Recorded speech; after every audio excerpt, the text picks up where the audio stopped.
A Soviet agent with access to the Queen. Art historian Anthony Blunt, who oversaw the official royal art collection for decades, admitted he had been part of the so-called Cambridge Five group of spies. To have a Russian spy in such close quarters to the monarch is pretty frightening. In one of the released files, Blunt confesses to an MI5 officer for immunity from prosecution that happened in 1964, but the late Queen was apparently kept in the dark. When she was informed of the full story in 1973, her private secretary reported that, quote, she took it all very calmly and without surprise. Her reactions is quite typical of very much of the monarch that she was. Blunt was publicly revealed as a spy by Prime Minister Margaret Thatcher in November 1979. He was stripped of his knighthood. I was persuaded by Guy Burgess that I could best serve the cause of anti-fascism by joining him in his work for the Russians.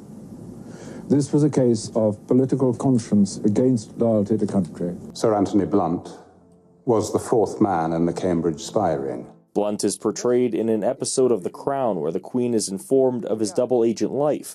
The Cambridge spies inspired several books, TV shows, and movies. The confession of ringleader Kim Philby was also released today. He is revered in Russia for being a spy and is honored with this plaque in Moscow. He had worked for MI6 since around, I think it's 1940.